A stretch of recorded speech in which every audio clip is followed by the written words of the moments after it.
পতির ভর্তা প্রভৃষ্ট ঈশ্বর পুরুষোত্তম আ ব্রহ্মস্তম্ভ ভিদ্রাত সৎগুরুস্তম নমস্তুতে মুখঙ্কর দিবাচলম পঙ্গুৎলঙ্ঘয়তি গিরিং যৎকৃপতমহং বন্দে পরমানন্দ মাধবম।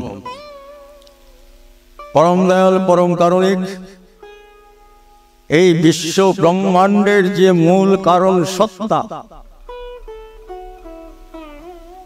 তাকে মহাচেতন সত্তা বলি, মহাকারণ সত্তা বলি, পরম ব্রহ্ম বলি, পরম কারণ বলি, সুপ্রিম কজ বলি, সুপ্রিম কনসাসনেস বলি, সুপ্রিম ইন্টেলিজেন্স বলি। খোদা, আল্লাহ তাআলা, ঈশ্বর, পরম ব্রহ্ম নাম যাই দিই না কেন, নামে কিছু যায় আসে না।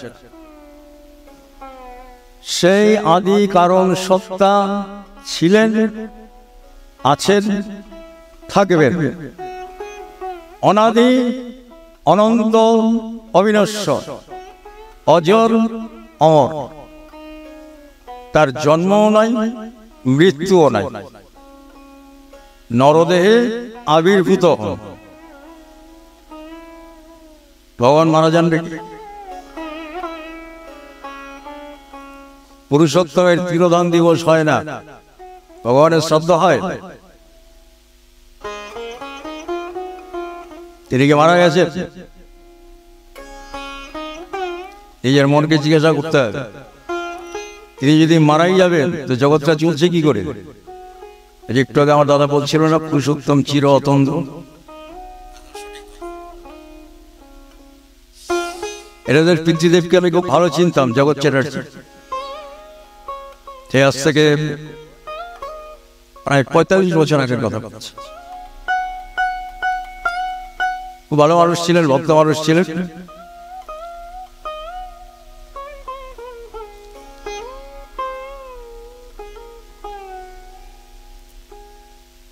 কৃষ্ণ, বুদ্ধ, যিশু এদের কথা এতক্ষণ শুনলেন, অতটা কিন্তু সঠিক, উনি ঠিকই বলছিলেন। আমরা রাম একটা ভগবান বানিয়েছি, কৃষ্ণ একটা ভগবান বানিয়েছি, বুদ্ধদেব একটা ভগবান বানিয়েছি, যীশু খ্রিস্ট একটা ভগবান বানিয়েছি, হযরত রাসূল একটা আলাদা ভগবান বানিয়েছে, সব আলাদা আলাদা ভগবান বানিয়ে ফেলেছে। ফলে নিজেদের বৃত্তি বুদ্ধির খাতিরে এই কমিউনাল ফিলিংস বা সম্প্রদায় সৃষ্টি হয়ে গেছে।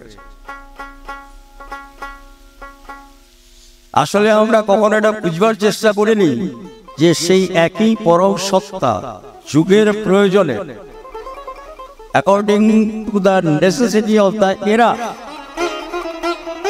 যখন যেমন প্রয়োজন সেই পরম কারণ সত্তা এই নরদেহটা ধারণ করেছে। রামের দেহটা ভগবান নয়, কৃষ্ণের দেহটা ভগবান নয়, ভাগবত তনু বলা হয়, ভাগবত তনু, ভাগবত দেহ। এই দেহে সেই পরম কারণ সত্তার বিকাশ এবং প্রকাশ ঘটে।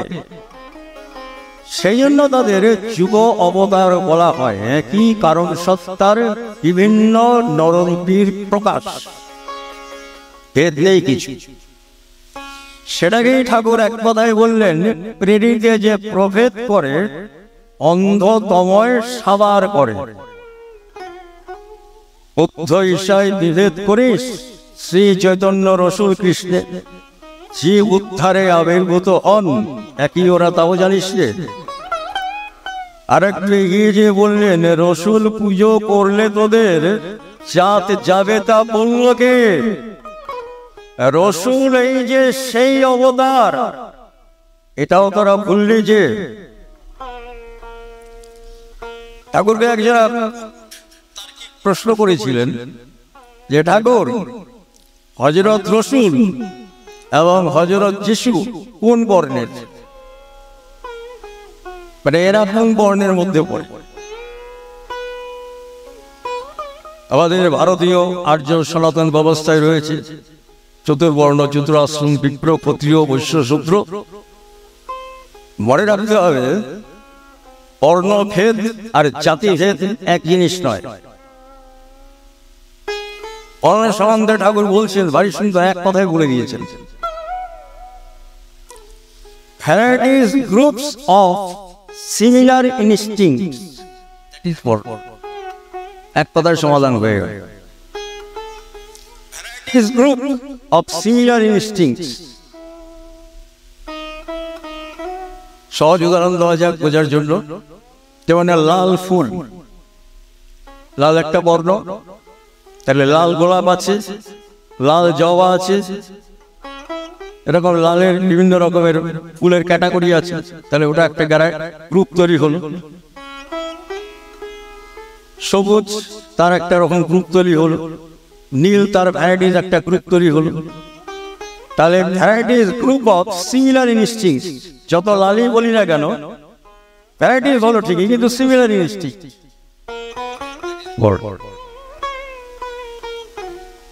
সবকটাই কুকুর, কিন্তু স্ট্রিট ডগ, রাস্তার কুকুর আছে, নেরি কুকুর আছে, বুলডগ আছে, এলসেশিয়ান আছে, ডোবারম্যান আছে, শেফার্ড আছে, এরকম ভ্যারাইটিস কুকুর আছে, সবটাই কিন্তু কুকুর। কুকুর হিসাবে স্পেসিস, কিন্তু তার ডিফারেন্স। চাল যদি আমরা দেখি, চাল তাহলে মিনিগির আছে, তারপরে বাসমতি আছে, চালের কত ভ্যারাইটিস, কিন্তু আসলে চাল। এরকম চতুর্দিকে দেখলে দেখবেন যে প্রকৃতিগত ভাবেই কিন্তু ভ্যারাইটিসটা সৃষ্টি করাই আছে, যার যার বৈশিষ্ট্যে সে। কেউ ছোট নয়, কেউ বড় নয়। আমরা বড় ছোটটা করছি আমাদের ভেদ দিবসন। ঠাকুর যার জন্য খুব সুন্দর করে বলে দিলেন, শূদ্রই তো জাতির চাকা, চাকা ছাড়া গাড়ি চলবে? আমার যদি পাটা না থাকে হাঁটতে পারবো? তাহলে শূদ্রই তো জাতির চাকা, বৈশ্য যোগায় দেশের টাকা, ক্ষত্রিয়েরা রাজার জাত, সবার পূরণ প্রথাত। এই জায়গাটা লক্ষণীয়, বিপ্র জাত বলেননি কিন্তু, বিপ্র অর্থাৎ ইনস্টিংক্ট। বিপ্র যে ধাত, বিপ্র ইনস্টিংক্ট, এটা অনেকের মধ্যেই দেখা যেতে পারে। যার মধ্যে দেখা যাবে, ঠাকুর এটা বলে দিয়েছেন আলোচনা প্রসঙ্গে, যদি ক্ষত্রিয়ের মধ্যে, ক্ষত্রিয় ইনস্টিংক্ট অ্যাডমিনিস্ট্রেশন, ক্ষত হইতে ত্রাণ করেন যিনি তিনি ক্ষত্রিয়। তাহলে ক্ষত্রিয়ের মধ্যেও যদি বিপ্র ইনস্টিংক্ট দেখা যায়, সে যদি 5 পুরুষ ওই ব্রাহ্মণত্বের কালচার অনুশীলন করে, প্রাচীনকালে তাকে বিপ্রতে উপনীত করার ব্যবস্থা ছিল।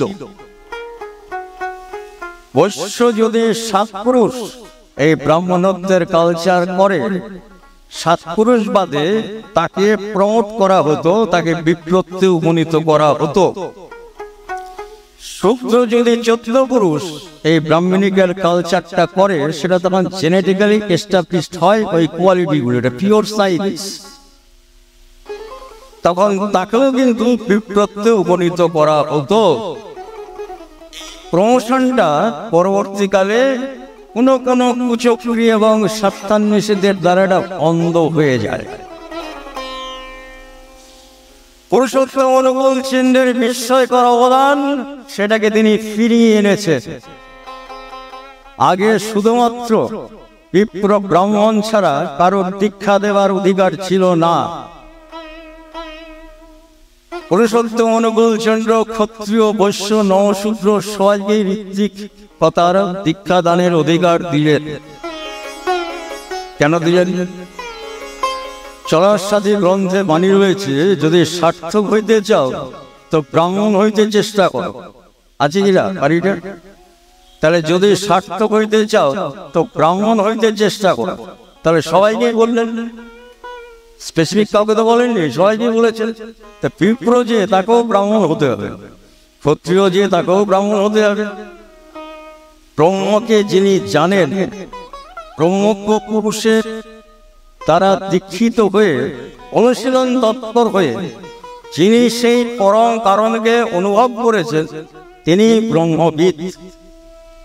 যিনি সবার মধ্যে নিজেকে দেখেন এবং নিজের মধ্যে সবাইকে দেখেন, এমন আত্মবিদ যিনি, তিনি হচ্ছেন ব্রহ্মবিদ, ব্রহ্মজ্ঞ পুরুষ। সেই ব্রহ্মবিদ, ব্রহ্মজ্ঞ পুরুষ নিজে নরদেহ ধারণ করে দেখিয়ে দিয়ে যান যে সত্যিকারের ব্রহ্মচর্য কাকে বলে।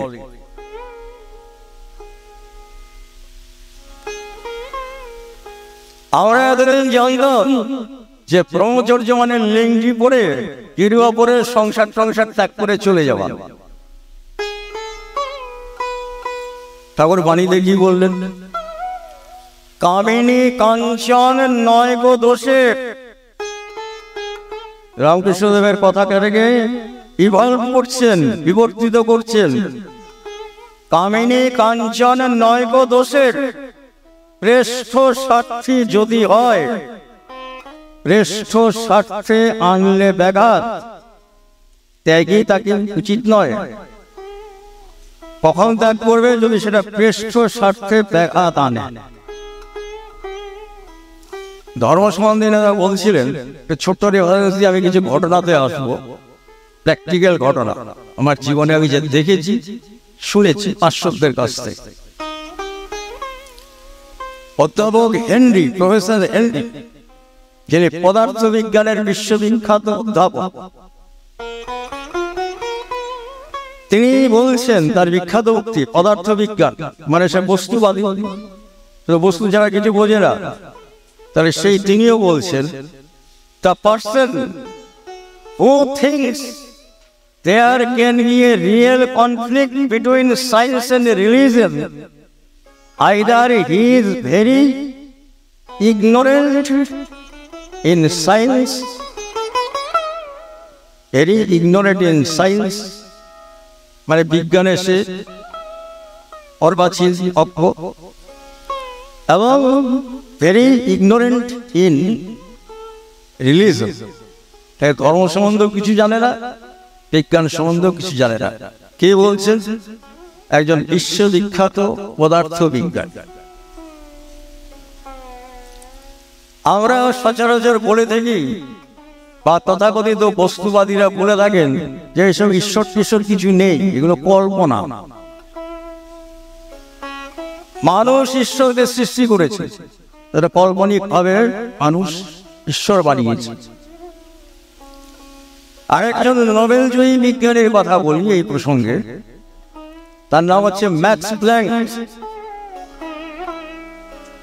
যিনি জার্মানির পদার্থবিজ্ঞানী, যার নামে ম্যাক্স প্ল্যাঙ্ক ইনস্টিটিউট আছে। এই পদার্থবিজ্ঞানী নোবেল পুরস্কার পেয়েছে। তিনি বলছেন, I regard consciousness is the fundamental. আবার ভারতবর্ষের ঋষি বহু আগে এই কথা বলে গেছে। ব্রহ্মের স্বরূপ কি না? অনরণীয়ান মহত মহিয়ান, অর্থাৎ তিনি অণু থেকেও অণুতর, মানে এত ক্ষুদ্র কল্পনা করা যায় না, যেটাকে ওই বৈজ্ঞানিক প্ল্যাঙ্ক, তার ভাষায় প্ল্যাঙ্ক ডাইমেনশন বলা হয়। আজকের বিজ্ঞান এটা স্বীকার করেছে। আবার মহত মহিয়ান, অর্থাৎ বিরাট থেকে বিরাটতর, একই সাথে সে ক্ষুদ্র থেকে ক্ষুদ্রতর, আবার বিরাট থেকে বিরাটতর।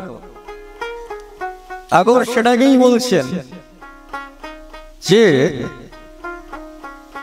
একটা অতি ক্ষুদ্র কণাও যা অনন্ত অসীম, সেটাও তাই। ওই ক্ষুদ্র কণার বিস্তৃতিটাই অনন্ত অসীম। এই আদি কণাটার উপরে এই অনন্ত অসীম দাঁড়িয়ে আছে। এই আদি কণাটা যদি না থাকে তাহলে কিছুই থাকবে না। সেই আদি কণারই আমি অনন্ত পথ পরিক্রমা করে, বিশাল বিবরণ আছে, আমি সংক্ষেপে বলছি।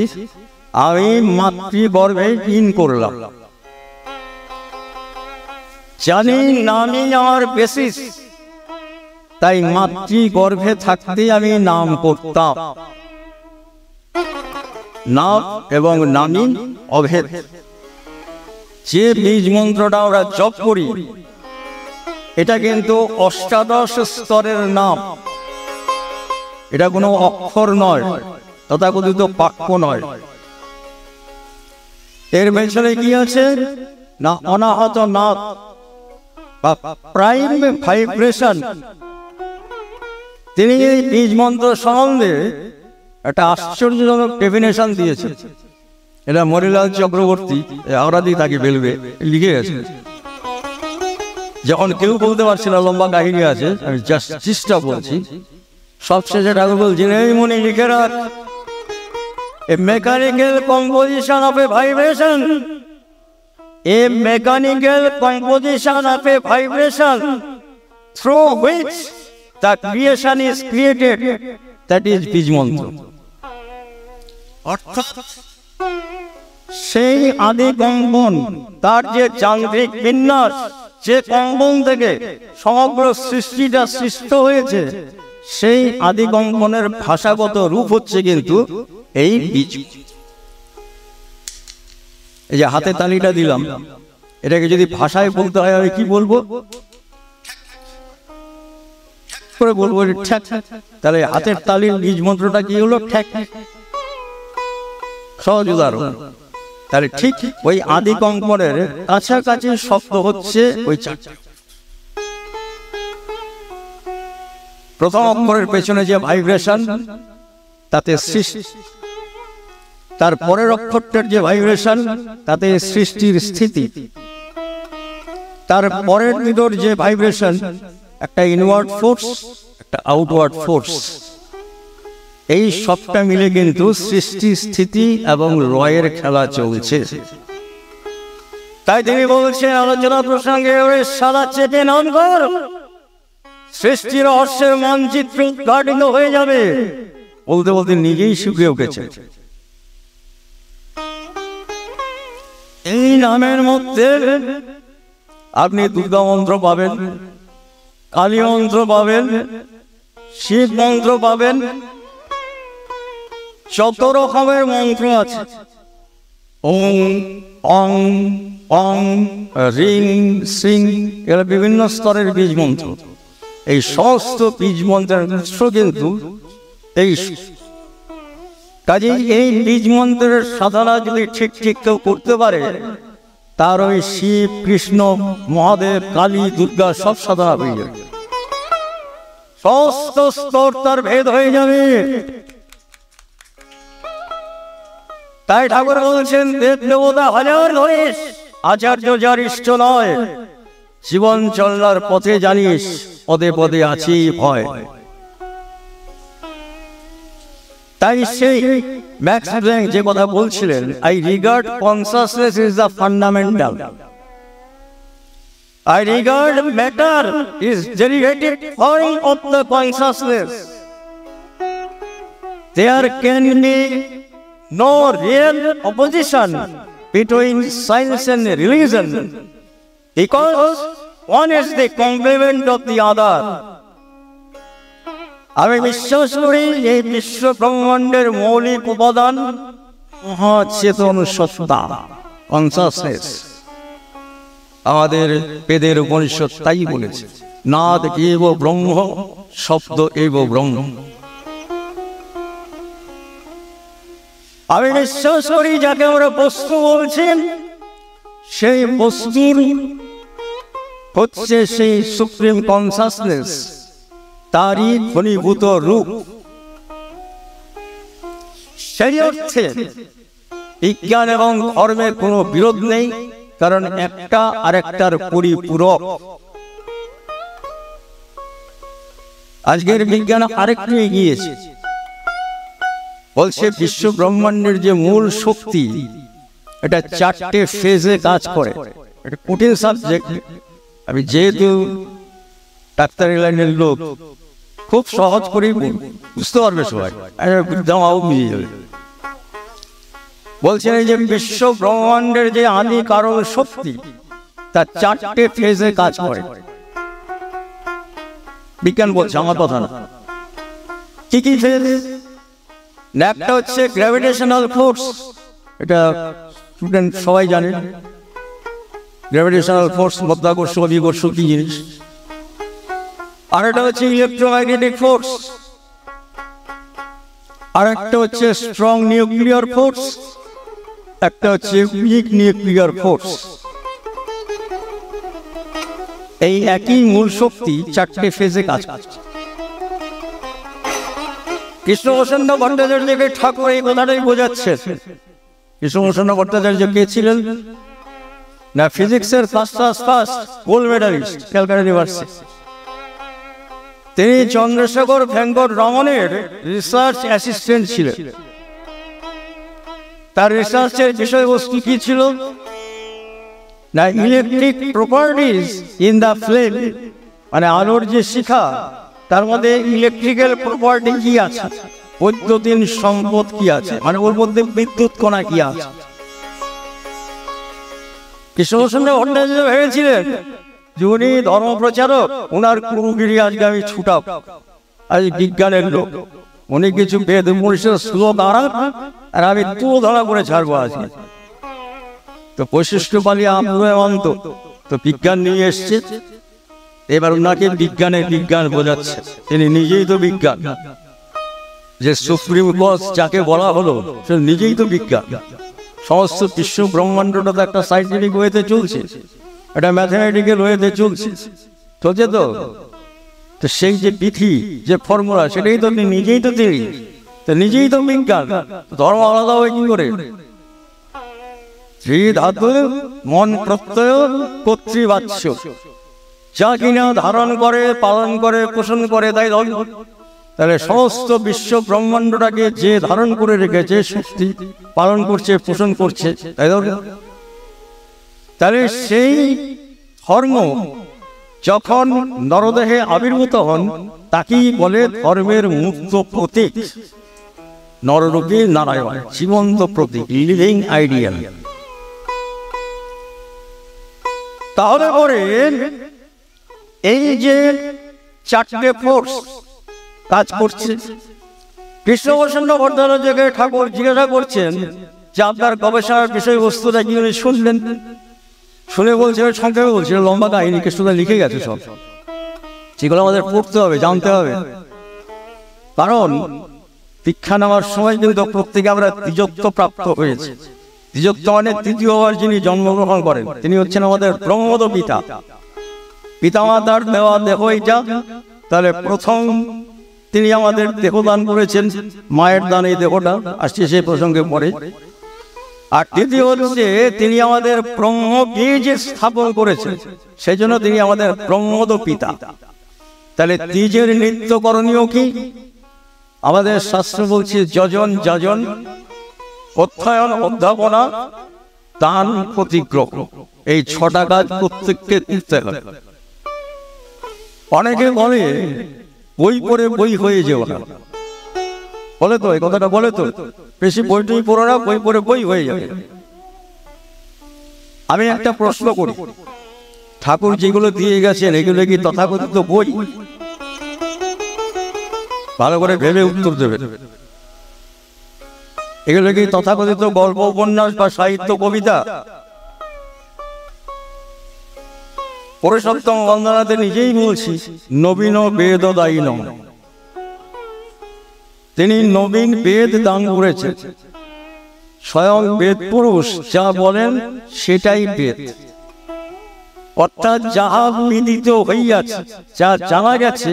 বিদ শব্দ থেকে বেদ কথাটা এসেছে। বিদ মানে জানা, সবকিছুর মূল কারণকে জানা। তাহলে সেই কারণকে যিনি জানেন, সেই কারণ পুরুষ যা বলেন সেটাই বেদ। তাহলে সত্যানুসরণ বলি, চলার সাথী বলি, আলোচনা প্রসঙ্গে বলি, নানা প্রসঙ্গে বলি, যত লিখিত পুস্তক রয়েছে সেগুলো কোনো তথাকথিত বই নয়। তাহলে সেগুলো পাঠ করছেন মানে আপনি বেদ পাঠ করছেন। তাহলে বেদ অধ্যয়ন দ্বিজের নির্ণীতকরণ, এটা বই পাঠ করা হলো নয়। তাই তিনি যে বেদ দান করেছেন এটা আমাদের প্রত্যেককে অধ্যয়ন এবং অনুশীলন করতে হবে। সেই জন্য এবার ঠাকুর লিখিয়ে দিয়ে গেলেন, কেন? যাতে মানুষের বিভ্রান্তি না হয়, যেটা আগের যুগে হয়েছে। সেই জন্য ঠাকুর এবার লিখিয়ে দিয়ে গেলেন যাতে মানুষের বিভ্রান্তি এবং ভুল না আসে। যাই হোক, কেষ্টদাকে ঠাকুর এবার বলছেন, ও কেষ্টদা, আচ্ছা আপনারা যে ব্রাশ বার্নারটা ব্যবহার করেন, ব্রাশ টিউবটা ব্যবহার করেন, তার মধ্যে যে কোল গ্যাস দেন, তো তার ভেতরে কি হচ্ছে? ব্রাশ টিউব যেহেতু পিতলের টিউব, ভেতরে কি হচ্ছে দেখতে পাচ্ছেন না? বলে হ্যাঁ ঠাকুর। বলছে ওইটা যদি মাইকা টিউব ব্যবহার করেন তাহলে ভেতরে কি হচ্ছে দেখা যায়। কেষ্টদা ওখানে একটা ধাক্কা খেলেন। মাইকা মানে অভ্র, অভ্র তো পরিষ্কার দেখছে, তাহলে মাইকা টিউব বানানো হলে ভেতরে কি হচ্ছে এটা দেখা যাবে। এবার বলছেন যদি কোল গ্যাস, এটা ইনপিওর মানে বিশুদ্ধ নয়, তার বদলে যদি আপনি হাইড্রোজেন গ্যাস ব্যবহার করেন তাতে কিন্তু সুবিধা হতে পারে। কৃষ্ণদা থমকে গেছে, বলে আমি শুনেছি এই ধর্মগুলো কোথায় বেদ উপনিষদ ভাগবত গীতা শ্লোকটা শোনাবে, আর আমি আচ্ছা করে ওনাকে তুলে ধরা করবো, এদিকে আমার বিজ্ঞান আমাকে শেখাচ্ছে। কার কাছে এসেছে? থতমতে গেলেন, ধাক্কা গেলেন। কৃষ্ণদা কিন্তু নাস্তিক প্রকৃতির লোক ছিলেন। বাল্যকালে ওনার ছোটবেলায় ওনার মা মারা গিয়েছিল, আর বাবার নাম ছিল কালীপ্রসন্ন বিদ্যারথ, বিশাল পণ্ডিত মানুষ ছিলেন সেই যুগে। তো যেহেতু মা মারা গেছে, এই জন্য একটু বয়ম্যান টাইপের ছিলেন, নাস্তিক প্রকৃতির ছিলেন। পরে ওনার বাবা বলেছিলেন, দেখিস এই কেষ্টই একদিন মহা আস্তিক হয়ে উঠবে, এবং তাই হয়েছিল। এই কেষ্টটাকে এবার ঠাকুর বলছেন যে আচ্ছা আপনারা এটা বললে পরে কি হবে? বলে আর্টিফিশিয়ালি অনেক বিদ্যুৎ তৈরি করা যায়। তো বলছে তাদের তো খরচা বেশি হবে। কেষ্টদা চুপ করে আছে। ঠাকুর সাথে বলছেন আচ্ছা বায়ুমণ্ডলও তো বিদ্যুতের স্তর আছে না? কেষ্টদা থমকে গেছে। বলছে ওই যে কি বলে আয়নোস্ফিয়ার, স্ট্র্যাটোস্ফিয়ার, বিদ্যুতের স্তর আছে না? কেষ্টদার চোখ বড় বড় হয়ে গেছে। বলে তো পুরীতে পড়া খালি গিয়ে বসে আছে, কি ফিজিক্স পড়েছে নাকি, না কেমিস্ট্রি পড়েছে, না ম্যাথামেটিক্স পড়েছে, এগুলো বলছে কোথা থেকে? বলছে আচ্ছা ওইখান থেকে যদি বিদ্যুৎটাকে আকর্ষণ করার ব্যবস্থা করা যায়, পোল তৈরি করে আটতে একটা পোল বানিয়ে, তাহলে এত সস্তায় বিদ্যুৎ কালেকশন হবে, সারা পৃথিবীকে প্রায় নিখরচায় বিদ্যুৎ দিয়ে দেওয়া যাবে। কেষ্টদা চমকে উঠলেন। দুঃখের বিষয়, ঠাকুরের এই গবেষণাটা এখনো পর্যন্ত করা হয়নি। তার স্বাদের বিশ্ববিজ্ঞান কেন্দ্র অধরা রয়ে গেছে।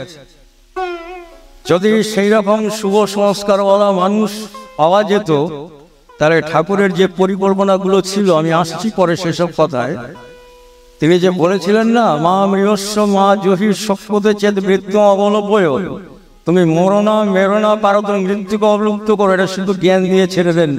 কি করে ওটা হবে তার রাস্তাও বলে দিয়ে গেছে। আমরা আসবো সেই কথায়।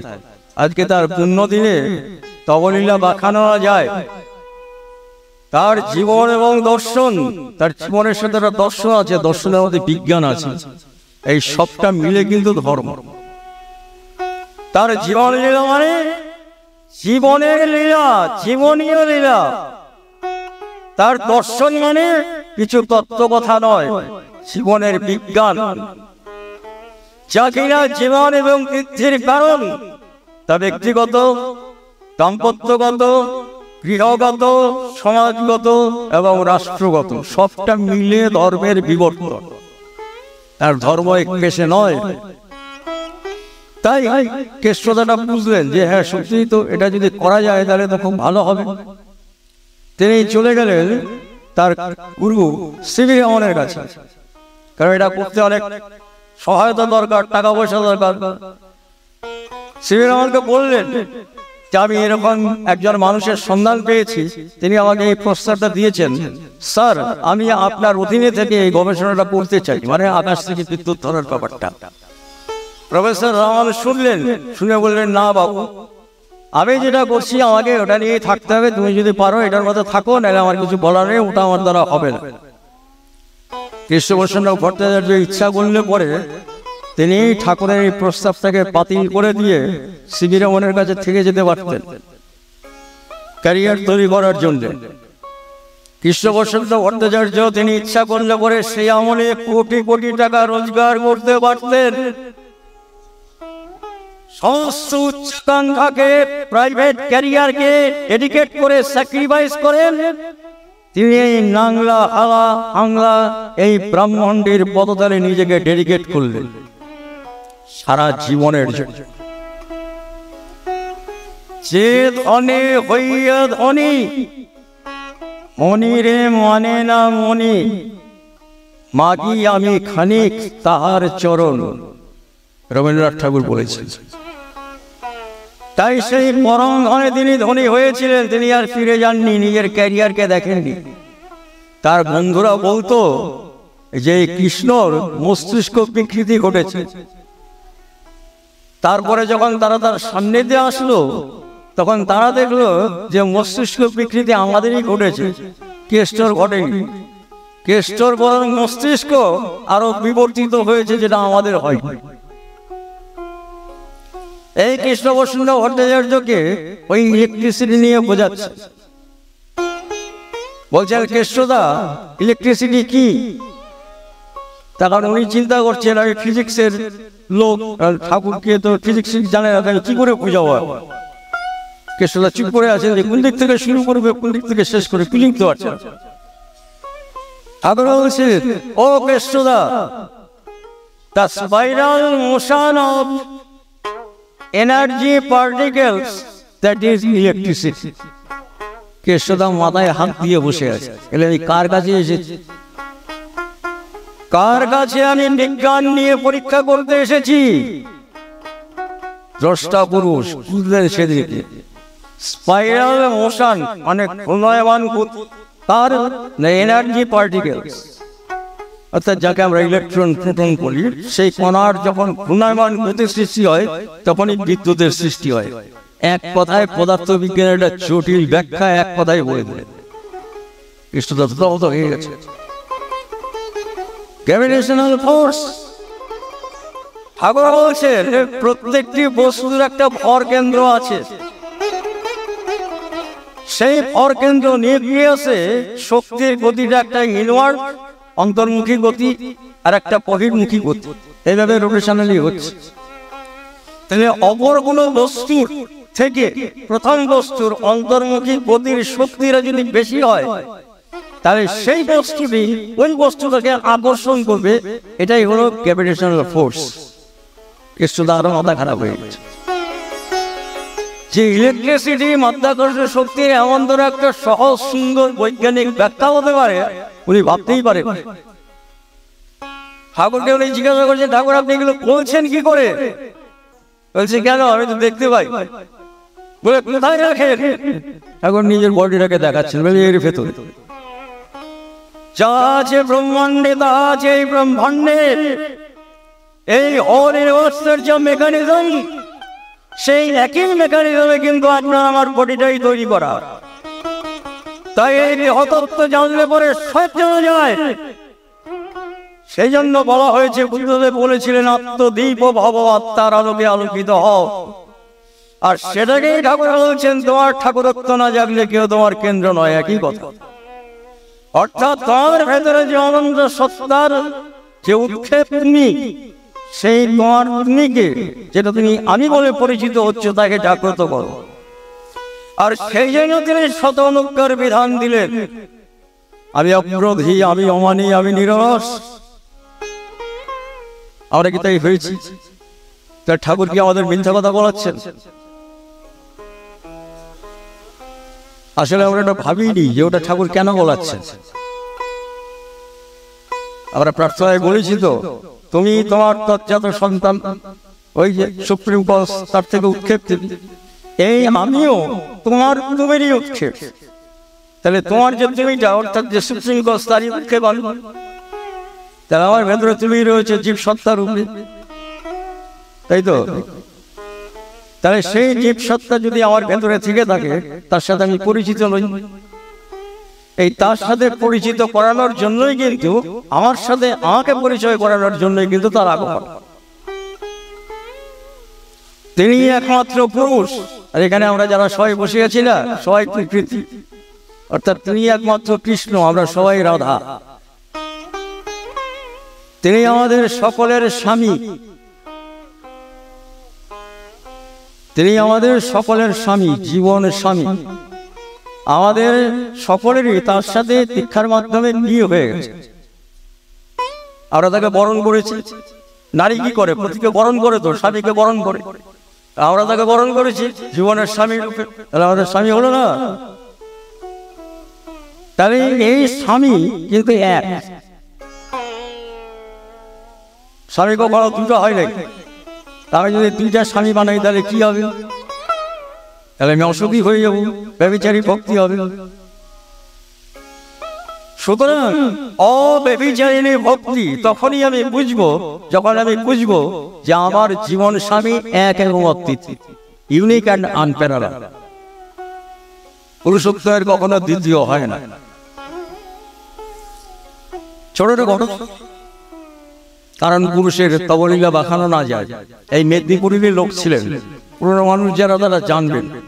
তার সাথে আমার খুব ভালো পরিচয় ছিল, তখন আমার 20-22 বছর বয়স। তার নাম ছিল শ্রীপতি মণ্ডল। নাম শুনেছেন কেউ? শ্রীপতি, হ্যাঁ, কেউ খালি। ওখানে আরেকজন লোক ছিলেন লক্ষ্মীকান্ত দলই, ঠিক আছে?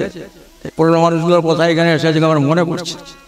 তো শ্রীপতি মণ্ডল লেখাপড়া জানতেন না বেশি, ক্লাস 4 পাস।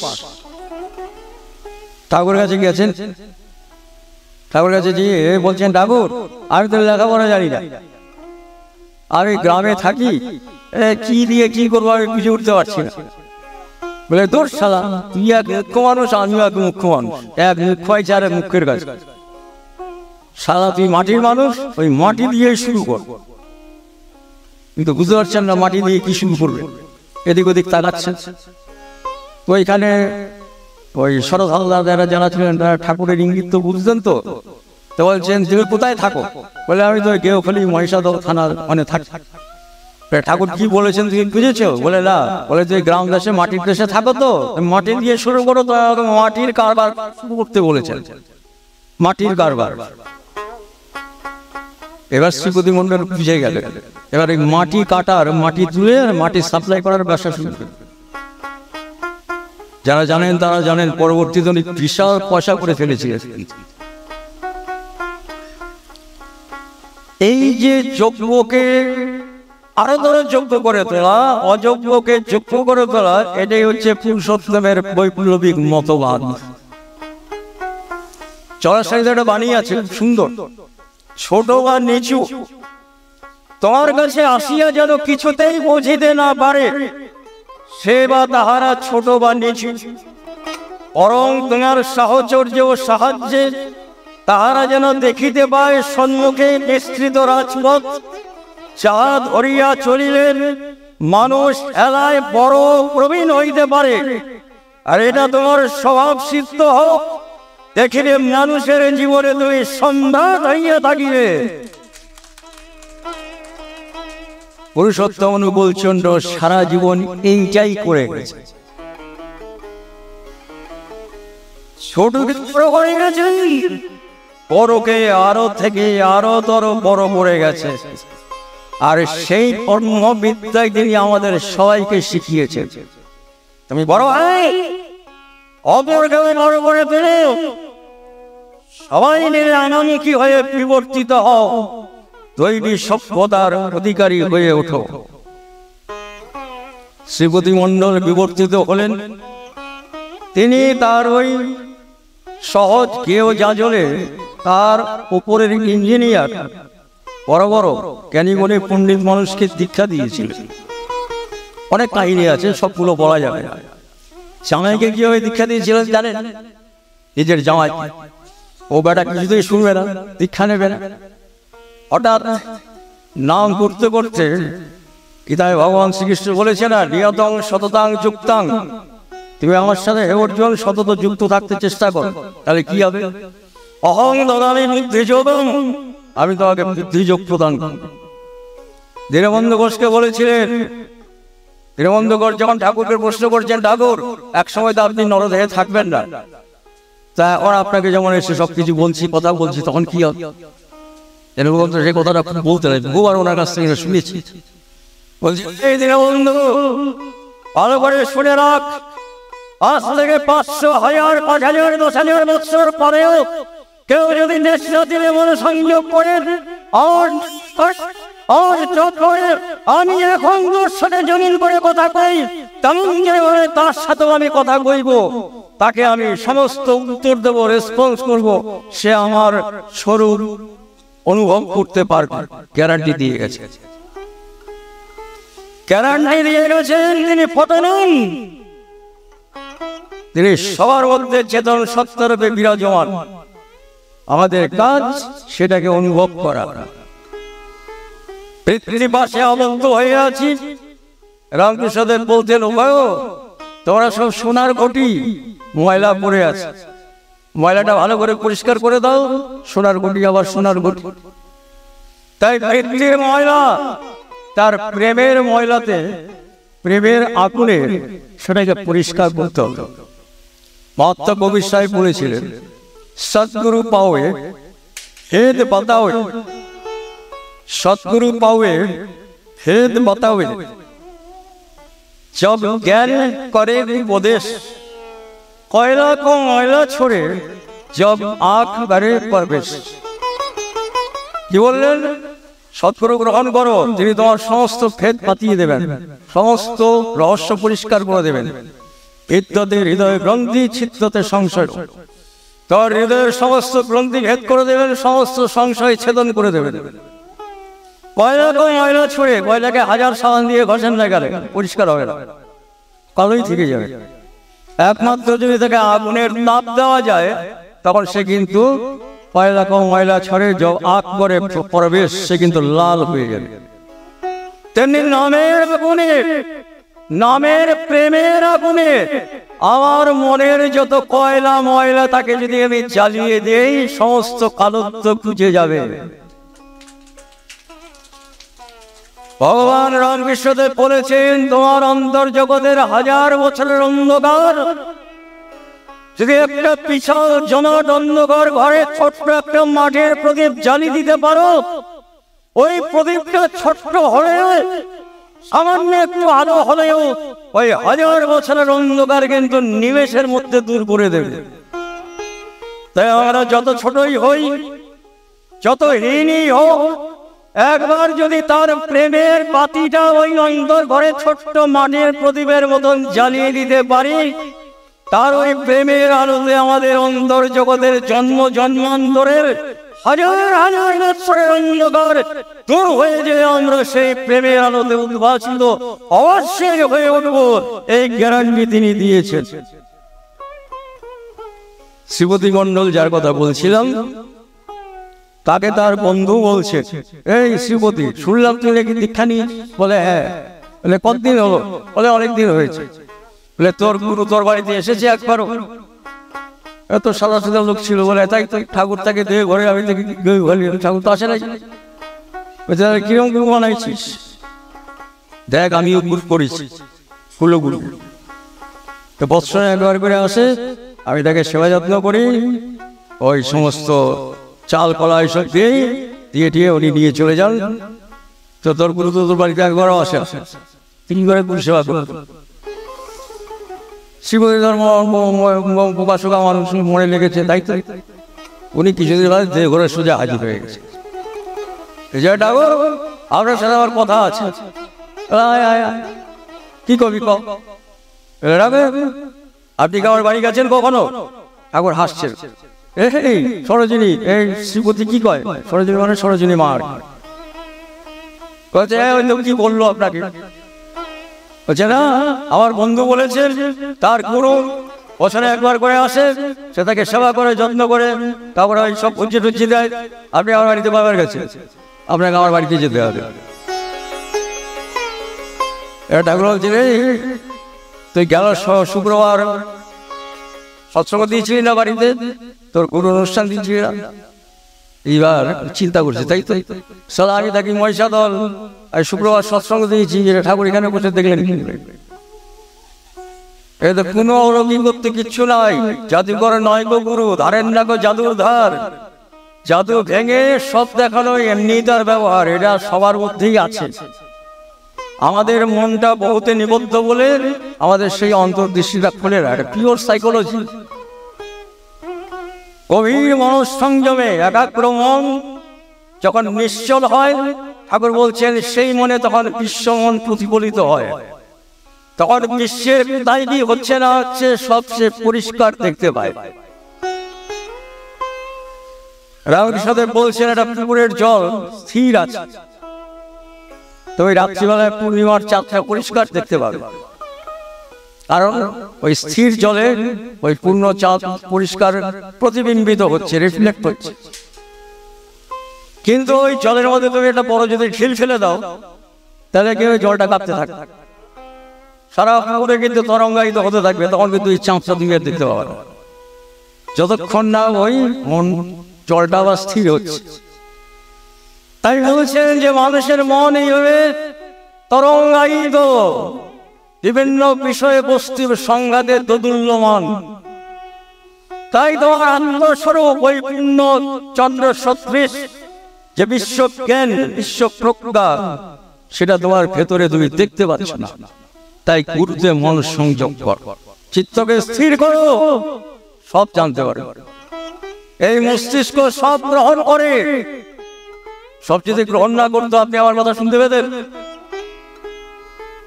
এই যে সাউন্ডটা ভাইব্রেশন হয়ে আপনার মস্তিষ্কে যে রিসিভার, সেরিব্রাল কর্টেক্সে যে গ্রহণ কেন্দ্র, সেটা গ্রহণ করছে বলেই তো শুনতে পাচ্ছেন। শব্দটা কি দেখা যাচ্ছে? তো মস্তিষ্ক গ্রহণ করছে। তাহলে মস্তিষ্ক যদি এটা গ্রহণ করতে পারে, তাহলে পৃথিবীতে কোথায় কি হচ্ছে সবটাই সে গ্রহণ করছে। তাই যদি না গ্রহণ করতো, তাহলে আমরা টেলিভিশনের ছবি দেখতে পারতাম না। টেলিভিশনের ছবি তো এইভাবেই আসছে, সেম সাইজ। তাহলে মস্তিষ্ক হচ্ছে একটা গ্রেট রিসিভার। আসছে সেই প্রসঙ্গে পরে। এইবার শ্রীপতি দাদু তাকে ধরে বসেছিলেন। ঠাকুর বলছেন তোর বাড়িতে গেল শুক্রবার সৎসঙ্গ হয়েছিল? বলে হ্যাঁ। সন্দেশ দিয়েছিলি? বলে আগে দিয়েছিলাম। এবার ওটা চিন্তা করছে সন্দেশ দিয়েছি, ওটাও ঠাকুর থেকে ফেলেছে। তো বলছে দেখ একটা ডাব দিয়েছিলি? বলে হ্যাঁ ডাবও দিয়েছিলাম। বলে মনি ওই ডাবের মুখটা ছাড়াই দিস নাই, ফলে আমি আর জল খাইতে পারলাম না, সন্দেশ খাইয়ে আমার কি কাজ। শুক্র সন্দেশ গলায় ঢেকে। এইবার সবাই চিন্তা করছে ঠিকই তো। গেল শুক্রবার সন্ধ্যাবেলায় ঠাকুর বসেছিলেন, আচমকা তার কাশি শুরু হয়ে গেছে। এবার সবাই বুঝতে পারলো যে ঠাকুরের কাশির রহস্যটা কেন কাশি হয়েছে। এবার শ্রীপতি মণ্ডল চুপ করে দাঁড়িয়ে আছে, বলছেন অনেক তোর বন্ধুরে কয়ে যে তার বড় বৎসরে একবার আসে। আমি মনি তোর ঘরে দিনের সবার ঘরে প্রত্যেক দিন যাই। তোরা যখন ইষ্টবিধি নিবেদন করিস অগ্নি সহকারে আমি করি হাত মেতে প্রত্যেক দিন তোদের কাছ থেকে সেটা গ্রহণ করি। মনি তোর বন্ধুরে কয়ে দিস আমি প্রত্যেক দিন তোদের বাড়িতে যাই। এই প্রত্যেক দিন আমাদের ঘরে আসে, বুঝি আর নাই। শ্রীপতি মণ্ডল বুঝেছিলেন, চিরদিনের জন্য বুঝেছিলেন। বন্ধুকে যেয়ে বলছেন এই শালা তোর গুরু বছরে একবার আসে, আর আমার গুরু আমার বাড়িতে প্রত্যেক দিন আসে, জানিস? তাহলে কে ভাগ্যবান এবার বল, তুই ভাগ্যবান না আমি ভাগ্যবান? সেই বন্ধুকে তিনি আবার পরে দীক্ষাও দিয়েছিলেন। তো জনার জামাইয়ের ঘটনাটা বলে আমি আমার অন্য প্রসঙ্গে যাচ্ছি। জামাই তো কিছুদিন দীক্ষা নেবে না, হঠাৎ ওই যে দাদা বুদ্ধি যোগ আমার মাথায় খেলেছে, জামাইকে নিমন্ত্রণ করেছে বাড়িতে, আলাদা মতন খাইয়েছে, খাইয়ে একটা ঘরে নিয়ে গেছে আলাদা করে, বলে তোমার সাথে আমার কথা আছে চলো। জামাই তখনও জানে না যে শ্বশুর মশাইয়ের মতলবটা কি, নিয়ে যেয়ে দরজা বন্ধ করে দিয়েছে। দিয়ে আগের থেকে একটা বাঁশের লাঠি রেডি করেছে, বাঁশের লাঠি তুলে বলছে এই হারামজাদা দীক্ষা নিবি কিনা বল, তাহলে এই 5 পেটা করবো। বলে পাশের বাড়ি মেরে দিচ্ছে। বলে বাবা করেন কি করেন কি?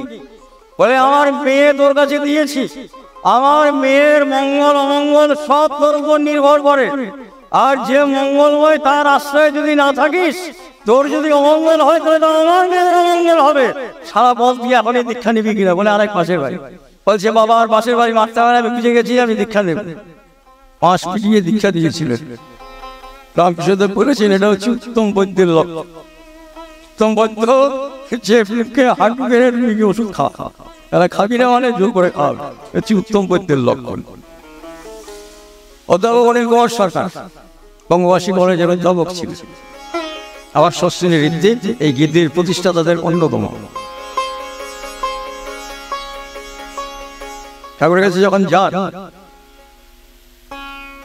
ঠাকুরের কাছে গেছেন আমরা, উনি কেষ্টদার সাহায্যকারীও ছিলেন।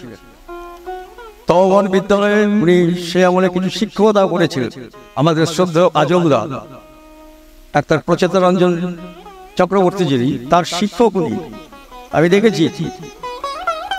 আজমদা অনিলদা যেহেতু শিক্ষক মশাই, পায়ে হাত দিতে প্রণাম করতে পারে না, গুরুপুত্র হাত জোর করে প্রণাম করে বলছেন মাস্টার মশাই কেমন আছেন। এই ব্যাটরা পাবলিক লাইব্রেরি হলে উত্তম চক্রবর্তী আয়োজন করেছিলেন, সেখানে এসেছিলেন। আবার কি অভূতপূর্ব যে শিক্ষককে কিভাবে সম্মান দিতে হয় উনি দেখিয়ে দিলেন, আবার উনিও যে গুরুপুত্রকে কিভাবে সম্মান দিতে হয় সেটাও দেখালেন। যাই হোক, সেই প্রসঙ্গ আলাদা। তো তিনি ঠাকুরের কাছে গেছেন, ঠাকুর এসে বলছেন, মনি তুই তো বিজ্ঞান নিয়ে পড়াশোনা করেছিস, আমার ইচ্ছা বিশ্ববিজ্ঞান কেন্দ্র করার, তুই কেষ্টদার সাথে থাক। তিনি বাড়িতে গেছেন, ও বাড়ির বড় ছেলে। ছোটবেলায় ওনারও মা মারা গেছে। ওনার বাবা তিনি ওই গ্রামীণ ডাক্তার ছিলেন। এবার ছেলে বড় হয়েছে, এমএসসি পাস করেছে, এবার রুজি রোজগার করে বাবার আশা তুলে গেছে। যে বলছেন বাবা এরকম আমি তাকে আশ্রমে যাবো, ঠাকুর ডেকে পাঠিয়েছেন। বাবা তখন বলছেন যে তুই আশ্রমে যাবি, তা এখন আমি ইচ্ছা ছিল তুই রুজি রোজগার করবি, এসব করবি। এবার একটা দারুণ কথা বলেছিলেন, বলছেন বাবা যদি আমি আপনার কথা শুনি, এটা খুব লক্ষণীয়, যদি আমি আপনার কথা শুনি তাহলে আপনার আমার জীবনের সমস্ত দায়িত্ব কিন্তু আপনার, আর আমি যদি ঠাকুরের কথা শুনি তাহলে আমার এবং আমার জীবনের সমস্ত দায়িত্ব ঠাকুরের। শ্রদ্ধা অনিলদা বলছেন যে বাবা আমার সব দায়িত্ব নিতে পারবেন, জীবনের দায়িত্ব কেমন করে নেবেন। বাবা এবার চুপ করে গেলেন। আমি বাবাকে প্রণাম করে বললাম বাবা তাহলে এবার আমি আসি, বলে উনি কিন্তু চলে গেলেন। যাওয়ার পরে যেটা ঘটলো সত্যিই তাই ঘটলো। ওনার ওই বয়সে টিউটোনিয়াম আলসার ছিল। ভালো করে শুনবেন, জীবনীয় ঘটনা, কাল্পনিক কাল গল্প নয়। এই আর তখনকার সময় টিউটোনিয়াম আলসার মানে হচ্ছে অন্ত্রক্ষত। আমাদের যে টিউটোনিয়ামটা আছে না, তার মধ্যে অ্যাসিড যখন ওটা খেয়ে ফেলে তখন এটা ঘা তৈরি হয়, আলসার তৈরি হয়, ওটা টিউটোনিয়াম আলসার বলে। এখন এটা যদিও কম হয়, অনেক ওষুধপত্র ভালো বেরিয়ে গেছে, তো খাওয়ার 1 ঘন্টা বাদে ওই পেইনটা হবে। আর স্টমাকে আলসার হলে পরে খাওয়ার পরে পরেই পেইনটা হবে, অসহ্য যন্ত্রণা হয়। যাই হোক, এবার সেই আমাদের ঢাকা মেডিকেল কলেজে ওনারা অপারেশন যেহেতু ওনাকে নিয়ে গেছে, অপারেশন টেবিলে উঠিয়ে দেওয়া হয়েছে। অনিলদার বয়স তখন মাত্র এই 22-20 বছর বয়স হয়। যখন অপারেশন টেবিলে উঠানো হয়ে গেছে, হঠাৎ 2জন গুরু ভাই কি উপস্থিত, অনিলদা শুনতে পাচ্ছেন, যে বলছেন ডাক্তারবাবু ওই আমাদের অনিলদা এখানে ভর্তি আছে, আপনি অপারেশন করবেন, ওনাকে ছেড়ে দেন। বলে সে কি, আমরা তো রেডি হয়েছি, এখনই ওর অপারেশন হবে। বলে না অপারেশন করতে হবে, ওনাকে ছেড়ে দেন। বলে কেন? বলে আমাদের ঠাকুর বলে পাঠিয়েছেন যে অনিলকে যে অবস্থা পাবে নিয়ে চলে আসে। তো বলছে ঠাকুরকে? বলে আমাদের পাবনার ঠাকুর বলছেন। বলে আচ্ছা, হ্যাঁ ওনার নামটা শুনেছি মনে হচ্ছে। তো ঠাকুর বলে পাঠিয়েছেন, তাহলে নিয়ে যান, বন দিয়ে নিয়ে চলে যাবে। বন সই করে অনিলদা তো তালে তালে ছিল, বলে এক লাভ দিয়ে আমি সেই দৌড়। অনিলদাকে দেখে ঠাকুর বলছেন আইছিস শালা, তোরে দিয়ে আমার অনেক কাম আছে, বরিশালের বাঙাল বাঘা বাঙাল, তোরে দিয়ে আমার অনেক কাম আছে। মানে এটা কি, ওই অপারেশনটা করলে পরে ওই সময়ে ওই অপারেশনটা সাকসেস হতো না। আমরা ওটা জানি, অপারেশন যদি সাকসেস হয় ওটা কিন্তু মানে ক্যান্সারে কনভার্ট করে যায়। ঠাকুর জানতেন যে ওই বয়সে আলসার অপারেশন করতে গিয়ে এই অকালে প্রাণ হারাবে। সব প্রবৃত্তির অত থাকে ইষ্টকার্য লয়ে, সেই তো সন্ন্যাসী, সেই তো যোগী, কাল নত যার ভয়ে। এ কথাটা আমি বহুবার বলেছি, মহাকালের বাবার ক্ষমতা নাই, তার কোল থেকে তার সন্তানকে ছিনিয়ে নেয়।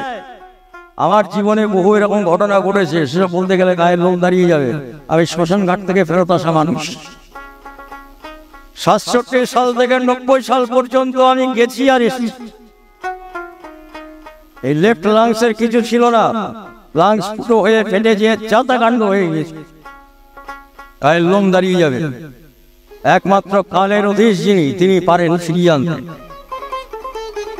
আর যে মানুষ আমি কথা বলতে কষ্ট হতো, আর এখন গলার গর্জনটা শুনছেন, এখন 70 বছর বয়স, আর এই গর্জনটা এরকমই থাকবে। সেই অলিন্দাকে বলছেন, তোরে দিয়ে আমার অনেক কাম আছে। ওনার সেই আলসার কিন্তু আর ফিরে আসেনি। সেই অনিন্দার পরবর্তীতে অনেক হিস্ট্রি আছে। তারপরে ঠাকুর নির্দেশে উনি বঙ্গবাসীর কলেজে যোগ দিয়েছেন। ফিজিক্সের হেড অফ দ্য ডিপার্টমেন্ট ছিলেন, আর পুঁইশাক সেদ্ধ দিয়ে ভাত খেতেন। ওনার মেয়েরা আমাকে বলতো, বিশ্বনাথদা আমার বাবা প্রফেসরই করেন, আমরা পুঁইশাক সেদ্ধ ভাত খাই, আর বাড়িতে মেশিনে ওই ইজের বানিয়ে পরা জামা কাপড় পরি। আর অনিন্দার 2 নাতি আজকে বিশাল জায়গায় পৌঁছে গেছে।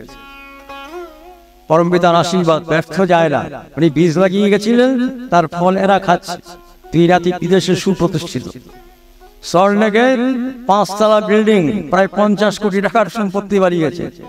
আর অনিন্দা 51 চিত্তরঞ্জনে হতে সারা জীবন ভাড়া বাড়িতে থেকেছেন। কি লাভবান হলো? তিনি যদি শুধু প্রফেসরই করতেন, 50 কোটি টাকার সম্পত্তি বানাতে পারতেন। এটাই হচ্ছে পরম পুরুষের আশীর্বাদ। এরকম বহু ঘটনা আছে। যাই হোক, উনি তখন প্রফেসরই করছেন। তো বলছেন, আমি ওই শিয়ালদা থেকে ট্রামে আসছি, শিয়ালদা স্টেশনে হাওড়া স্টেশনে যাবো আর কি, ট্রামে করে। হঠাৎ আমার নজরে বললো যে কিছু একটা তরকারিওয়ালা কিছু কচি ছোট ছোট ধুঁদুল বিক্রি করছে। ছোট ঘটনা, বিশাল শিক্ষণীয় জিনিস। আমার মনে হলো যে ধুঁদুলগুলো ঠাকুরের জন্য নিয়ে যাই। তাহলে আমি ট্রাম থেকে নামলাম, নেমে ধুঁদুলওয়ালাকে জিজ্ঞাসা করলাম, ভাই তোমার এই ধুঁদুল কত? বলে তখনকার সময়, বলে সবগুলো যদি নেন তাহলে 1 পয়সা লাগবে। উনি তখন চিন্তা করছেন, আমি প্রফেসর মানুষ, 1 পয়সার ধুঁদুল নিয়ে আমি ঠাকুর বাড়ি যাবো? সারা দুটো আমাকে গালাগালি করবে। বলে দেখো অনিন্দা সস্তায় বাজি মারছে। উনি নিলেন না, চলে গেছেন ঠাকুর বাড়ি। তিনি তখনও জানেন না যে কি লীলা তার জন্য অপেক্ষা করছে। বলছেন, আমি তো যে সকালবেলা পৌঁছেছি, যে ঠাকুর প্রণাম করেছি, তখন উৎসব সন্ধানের সময় পেলেই যেতে। দেখছেন সেবা মা বলে একজন ছিলেন পাশে ঠাকুরের কাছে। সেবা মা এসে ঠাকুরে বলছেন, ঠাকুর বড় মা পাঠালেন, আজকে আপনি কি দিয়ে ভাত খাবেন, দুর্বেলা কি সেবা করবেন? অলিলা বলছেন, বিশ্বনাথ কি বলবো, ঠাকুর আমার দিকে তাকিয়ে বলছেন, সেবারে যদি কচি কচি ছোট ছোট ধুঁদুল পাইতাম, তাহলে ধুঁদুলের ঝোল দিয়ে যদি ভাত খাইতে পারতাম, তাহলে আমার খুব ভালো। কোথায় শিয়ালদার মার্কেট আর কোথায় দেওঘর। উনি মনে মনে ঠিক করেছিলেন ধুঁদুল কিনবেন, ঠাকুর গ্রহণ করে ফেলেছেন। এবার অনিলদা বলছেন যে আমি মাটির সাথে মিশে গেলাম। আমার মনে এত অহংকার, আমি 1 পয়সার ধুঁদুল কিনে ঠাকুরকে নিয়ে গেলাম না। যে সেদিন থেকে আমার এই পরিমাণ চূর্ণ হয়ে গেল চিরদিনের জন্য। সদ্য বিভূতিভূষণ মিশ্র, পুরনো মানুষ যেন তারা হয়তো দেখে থাকেন, তিনি সেই আমলে তিনি প্রেসিডেন্টও হয়েছে। ওনার বড় ছেলেকে দেখতে আমার মতো, ওনার বাড়িতেও গেছি। মালদা শামসিতে ওনার বাড়ি ছিল। হাই স্কুলের হেডমাস্টার ছিলেন। রেবতী মোহন বিশ্বাস তার ঋত্বিক ছিলেন। ঠাকুরের কাছে প্রথম গেছে, তিনি হাই স্কুলের হেডমাস্টার, প্লাস হোমিওপ্যাথি করেন। বাংলা, হিন্দি, ইংরেজি 3টে ভাষায় আমার কথা বলতে পারতেন। বিশাল বাঘের মতন তেজিওয়ালা লোক ছিলেন। ঠাকুরের কাছে গেছেন, ঠাকুরের প্রণাম করেছেন। প্রণাম করে উঠার পর সাজাতে বলছেন, মণি তুমি বামনের সওয়াল, মিশ্র মৈথিলি ব্রাহ্মণ। উনি চমকে গেছেন, বলে শালা আমি ব্রাহ্মণের ছাওয়াল, আমি একটা জামা কাপড় পরে আছি, আমার তো পুঁইতেটাও দেখা যাচ্ছে। বামনের সওয়াল বললেন কি করে? বলছে তুমি বামনের সওয়াল, পরম পিতার কাম করা লাগবে। বলে ঠাকুর আপনার কাম কি? বলে এই যে এরা করে, মানে ওই যে ঋত্বিকতার কাজ, আমার কাম করা লাগবে। এবার বলছে আমার তখন 25 বছর বয়স, বিয়ে করেছি, আমি চাকরি করি, ডাক্তারি করি, সব ছেড়ে দিয়ে আমি এসব করবো। বলে বিশ্বনাথ, আমি দীর্ঘদিন ঠাকুরের সাথে দেখাই করি। এটা ঠাকুর কি বলেছেন, সে একবার আমার দৃষ্টির আওতায় পড়ে গেছে, তার কোনো জন্মে সে ছাড় পাবে না, তাকে আমি ধরবই। এটি ধরে ফেলেছি। কেউ যদি মনে করেন যে আপনি ছাড় পাবেন, অসম্ভব। ও ধরে নিয়েছে। অনিন্দাকে বলেছিলেন, মণি ওই বর্ষি গালে বাঁধানো আছে, ভালোভাবে আসো তো ভালো, নাহলে বর্ষি ছেড়ে দিয়ে রেখেছি, যখন টান মারবো তখন আসতে হবে, কিন্তু গালটা ছিঁড়ে যাবে। তাই গাল ছিঁড়ে যাতে রক্তপাত না হয়, ভালোই ভালোই পরম পিতার রাস্তায় আসা। এত পরিষ্কার বলে আছে, অমাপি করালো ভয়ঙ্কর অথচ সুন্দর। তাই বিবিধাকে বলছেন, বিবিধা বলছেন আমি তো দীর্ঘদিন যাইনি, কিন্তু ওই যে সুন্দর মুখটা, ওই যে প্রেমময় দৃষ্টি, ওই যে বড় বড় চোখ, তার চোখগুলো আমি দেখেছি, ভাষার ব্যাখ্যা করা যাবে না।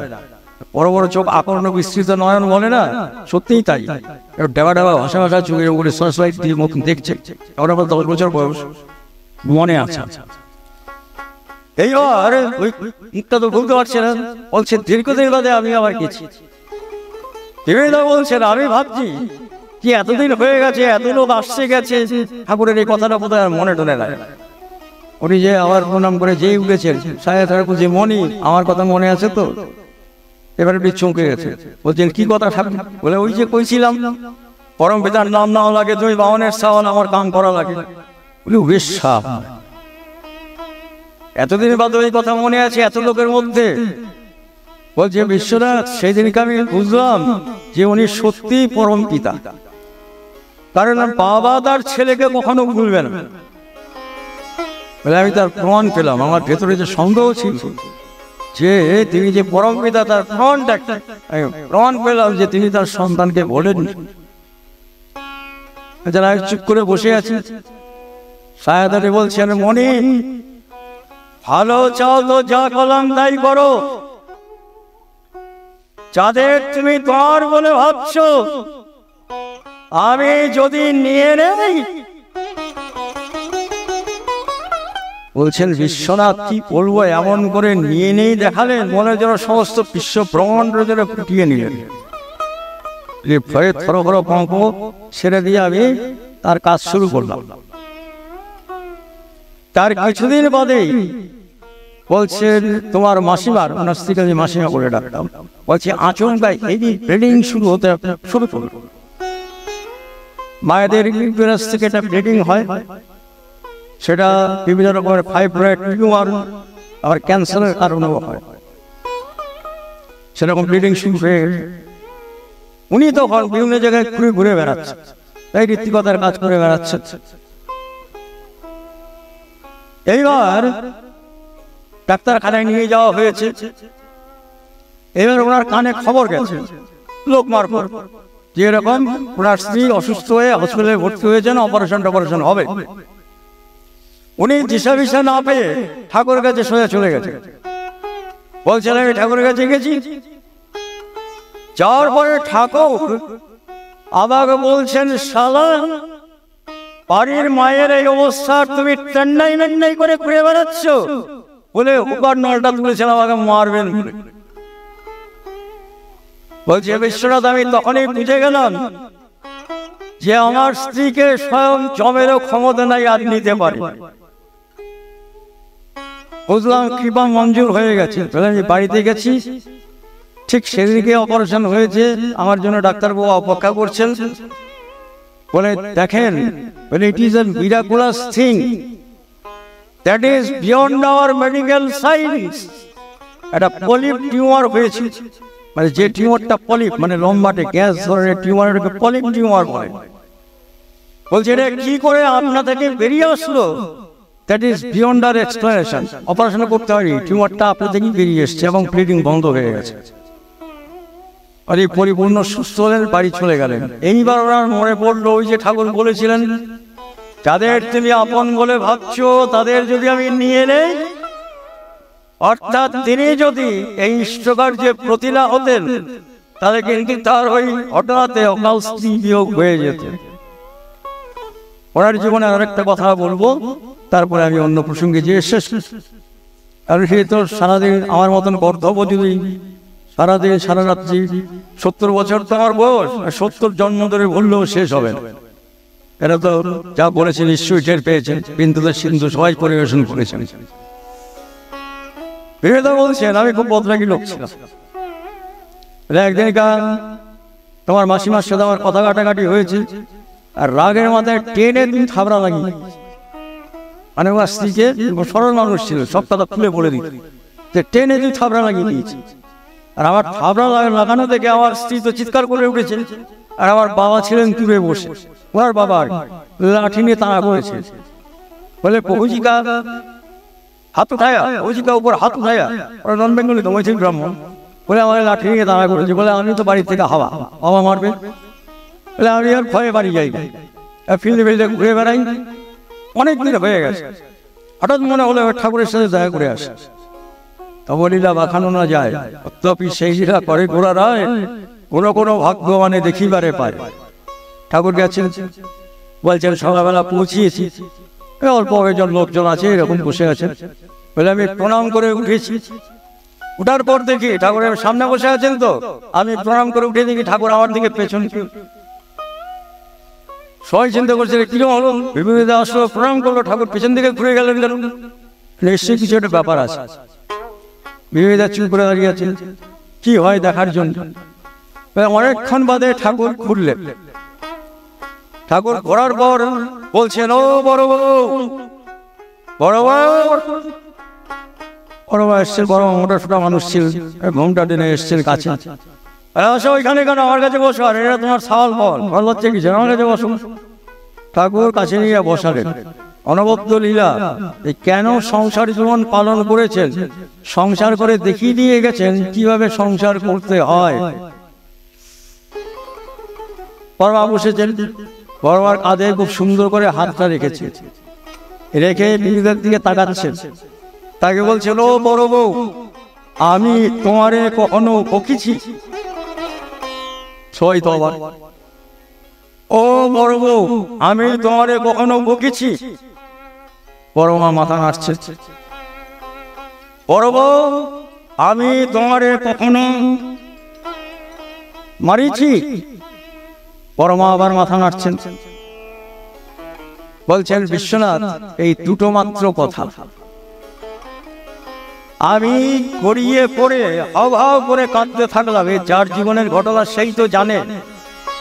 শিখিয়ে দিলেন যে তুমিও স্ত্রী গ্রহণ করেছো আর আমিও স্ত্রী গ্রহণ করেছি, দেখো স্ত্রীর সাথে কিরকম ব্যবহার করতে হয়।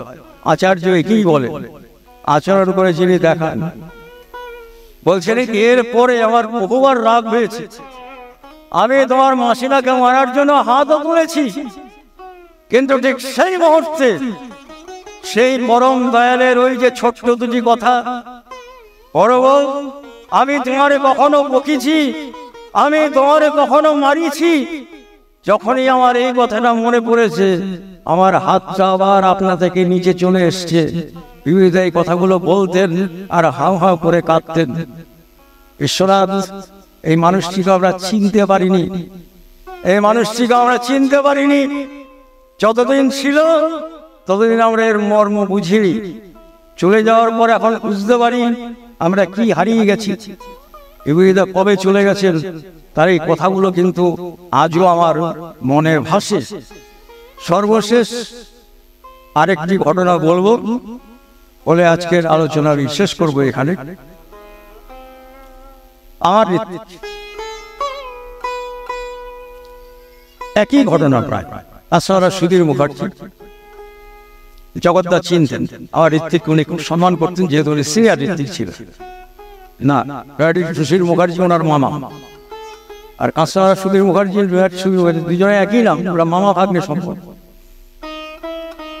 আমার ঋত্বিক যখন উনি সিনেমা লাইনে ছিলেন, তুমি যখন ঠাকুরের কাছে যান তখন ওরা আরো খুব দুর্দৈব অবস্থা।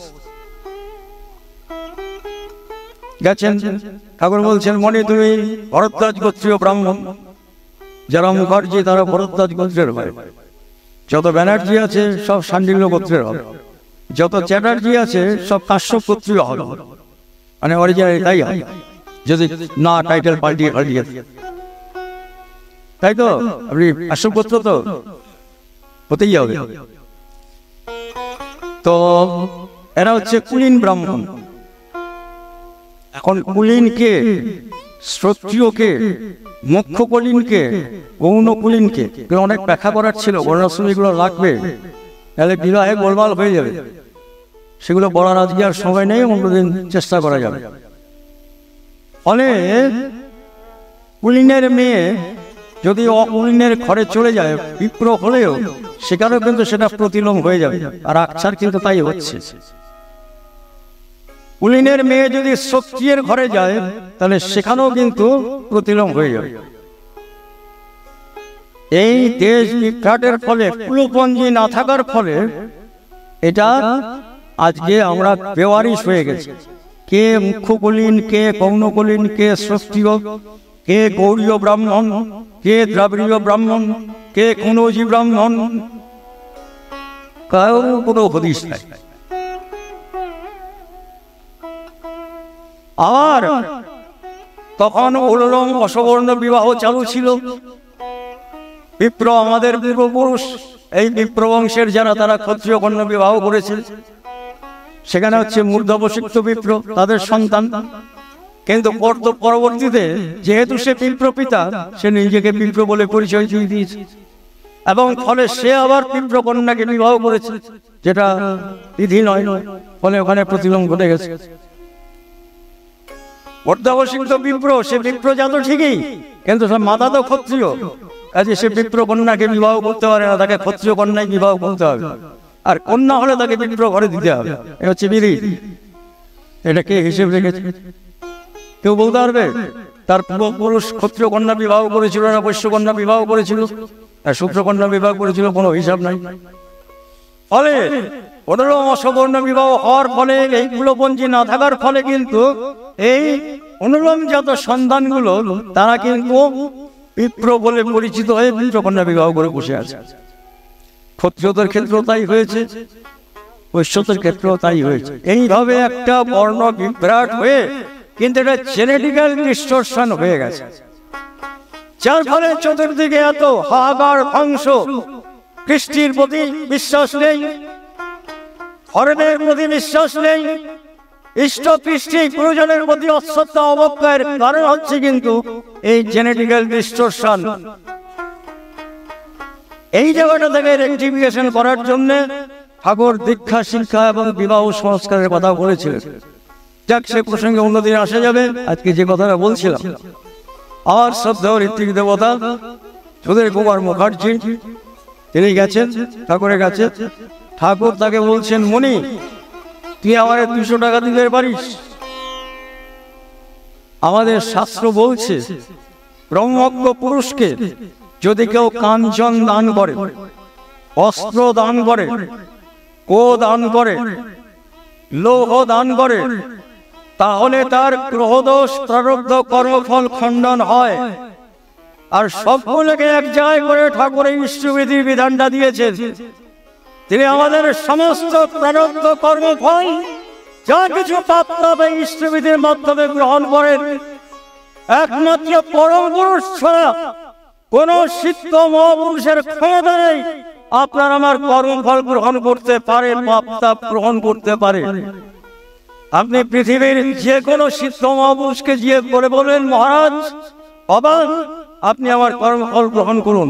বলে, না গো ভাই, না গো মহা, তোমার কর্মফল আমি নিতে পারবো। ভগবানের পথ দেখিয়ে দিচ্ছি, সেই পথে হাঁটো। তিনি যদি পারেন তাহলে তোমার কর্মফল হরণ করবেন। আর স্বয়ং পুরুষোত্তম কি বলছেন, শালা কি পাপ করেছিস, কি পাপ করেছিস? নারী হত্যা করেছিস, ব্রহ্ম হত্যা করেছিস, গোহত্যা করেছিস, সব পাপ আমার মাথায় চাপিয়ে দে। তোদের হৃদয়ে আমাকে একটু ছোট্ট জায়গা দে, দেখ আমি নরকের মুখে স্বর্গরাজ্য স্থাপন করতে পারি কিনা। গ্যারান্টি দিয়েছেন। ব্লটিং পেপারের মতন যেমন কালি শোষণ করে দেয়, তিনি আমাদের সমস্ত প্রারব্ধ, সঞ্জাত জন্ম জন্মান্তরের কর্মফল সমস্ত ব্লটিং পেপারের মতন হজম করে নিতে পারেন। তাই তিনি নীলকণ্ঠ, সমস্ত পিস হজম করার ক্ষমতা রাখেন। তাই আমার ঋতিকে বলছেন, আমাকে 200 টাকা দিতে পারিস? বলছে, আগে দেবো। বলছেন অনেক কষ্ট করে ভিক্ষা টিক্ষা করে আমি দিলাম, ঠাকুর খুব খুশি হলেন। ঠাকুর বলছেন পেতে চাস তো দিতেই থাকিস, যে অবস্থায় যেমন পারিস, দিতে যে পারে না পাওয়া তার ঘটে না। আমাদের জীবনে তার ভরি ভরি প্রমাণ আছে। যাই হোক, এবার উনি তো দিলেন, বলছেন দিয়ে দাবি বাড়ি চলে আসলাম, ঠাকুর খুশি হলেন। এরপরে সব অদ্ভুত অদ্ভুত আমার যোগাযোগ হতে শুরু করলো। যে মানুষটার কিছু ছিল না, উনি অ্যাম্পুলের ফ্যাক্টরি দিলেন, ওই যে ইঞ্জেকশনের যে অ্যাম্পুল, লাইব্রেরি বানালেন, শাড়ি কাপড়ের শাড়ি ঘর দোকান দিলেন, কাস্টমার বয়লার বিজনেস করলেন, রেশন দোকান দিলেন, রমরমা বাজার। বাড়িতে ডেলি নীলনগর, তাহেরপুর, বাতকুল্লা থেকে আমার চোখে দেখা জিনিস 100-150 লোক প্রত্যেকদিন তার বাড়িতে খেত। যে মানুষটা নিজের পরিবার চালানোর একসময় সংস্থান ছিল না, এই যে ছোট বা নিচুকে ঠাকুর যেটা বলেছেন তুলে দিচ্ছেন, কি করে ভেতরের যোগ্যতাকে বাড়িয়ে দেন। অনেকদিন হয়ে যাওয়ার পর ঠাকুর এবার বলছেন, মনি সব ছেড়ে দিয়ে একটা রাখ, আমার কাজ করো। মানে এতগুলো ব্যবসা হয়েছে তো, সব ছেড়ে দাও, একটা রাখ।